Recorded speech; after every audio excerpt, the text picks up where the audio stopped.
po ang ating coffee.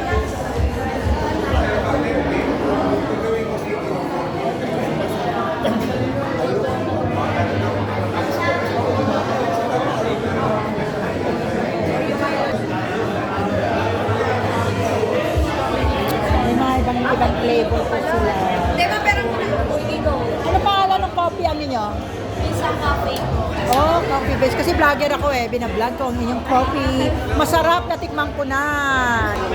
So may mga iba-iba silang ano dito. Saan ang shop ninyo? Malapit lang po sa may, Skate park.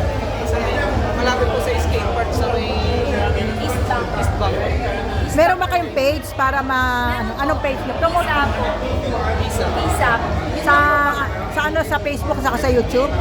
Sa Facebook po, bali po sa Instagram, isa.ph. Okay. Kasi sa YouTube naman ako Pinay na Incheck. Yan.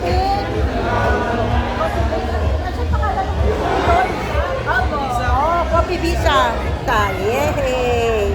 Ilang years na to? Baka gusto niyo ma-introduce. Baka gusto niyo introduce yung inyong product. Ayun po, gusto po po kami sa kami. Sa ano lang po, kay Intab, FCI. Ito po kayo, hindi lang po kami, meron din po kami. Ito po yung kanilang page. Hanapin nyo Coffee Visa sa Facebook at Instagram. Ilang years na itong Coffee Visa? Bago lang po. Bago lang po. Ano lang po, Nung November lang po nag-start. Wow! So we're praying maging successful. Pero masarap na tikman ko na. Hindi po. Oo. So ito yung mga prices sa ano nyo, no? Ito yon. So ito po yung kanilang mga product. Meron silang orange coffee. Ito yung prices. Makikita nyo may cold drink at saka may hot drink sila. So meron silang coffee base na Americano, orange coffee, Spanish latte, dark mocha. Marami. Hindi ko mabasa masyado dahil napakarami. Ayan. At saka medyo maingay. Anyway, hanapin nyo na lang po sila sa page nila sa Coffee Visa. Ayan. Ano yung lugar ninyo? Parang coffee shop? Okay. So anyway, kung halimbawa may mga pa-party, pwede rin nila kayong invite, ano? Cater din po kami doon sa mga coffee shop namin ng mga church fellowship, church meeting, or discipleship. Doon sa office mismo. Pero kung may mga event, pwede nila kayo ma-invite na ganito, magpunta kayo sa event. Opo, pwede po. Yes. Okay, so introduce ko kayo sa friend ko. Lagi silang may mga event eh. Yes. Okay. Yan po. Ayan kasi maganda ang kanilang ano. Saka masarap. Natikman ko yung isang coffee nyo kanina eh. So good luck. God bless. Happy New Year. May hiyain pa sila eh. Next time, go, go, go! Ano, Pinay na inchik ako sa Hong Kong. So isa lang ang ano ninyo, dito lang sa may Kaintaba?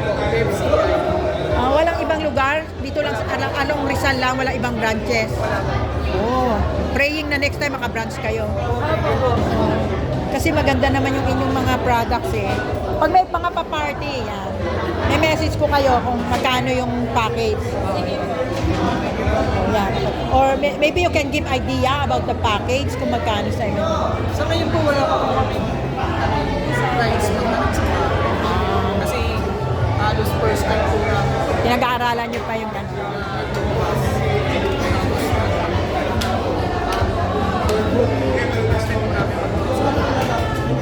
Seminar, tsaka yung ngayon po. Okay. So I will message you sa Coffee Visa. Parang ito yung coffee, tapos Visa. Visa lang. Visa lang. Ito lang. Visa. Okay. Hanapin nyo lang yung Visa. Ayan. Pag gusto nyo may event kayo, gusto nyo silang kunin na package, just message them in Visa. Thank you po ulit. At ako, busy-busy siya. Ayan o. Sige, titignan ko paano paggawa. Papakita natin sa kanila. Okay lang? Huwag mo lang ipakita yung sekreto kung bakit masarap. Ano po yung ginagawa ni sister? Bali, Oreo Milo Latte po.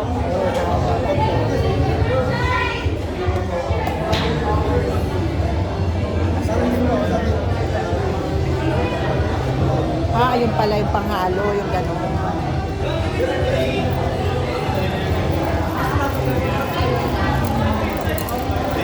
Actually, hindi ako nagkakape, pero natikman ko yung coffee nyo kanina, masarap. Meron din kayo matcha, ano? Matcha. Meron din po. Yung coconut meron. Ang mabilis sa China, mabili doon yung coconut coffee nila. I-try na po namin, kaso ano ka lang po, coconut matcha. Coconut matcha. Meron kayong coconut matcha. Pero wala po po sa akin. Nag-try lang po. Yun ang mabili doon eh. Experiment pa lang po. Try nyo yun kasi sa China pag nagtutur kami, meron din silang coffee shop. Yun ang mabili doon, yung coconut coffee nila. Basta any coffee na with coconut. Pag-aaralan po namin. Yes. Ayan. O, ayan na. Ready na. Okay. So thank you so much. Happy New Year. God bless. Praying for the success of your business. Nag-event po sila, event po dito sa church at na-invite po ang shop, ang kanilang bisa na ng coffee. Ayan. So marami nagkagusto sa kanilang drinks. Trap na mas masarap po. Kaya subukan niyo sa mga event. Just message me for more information if you want to try the bisa coffee.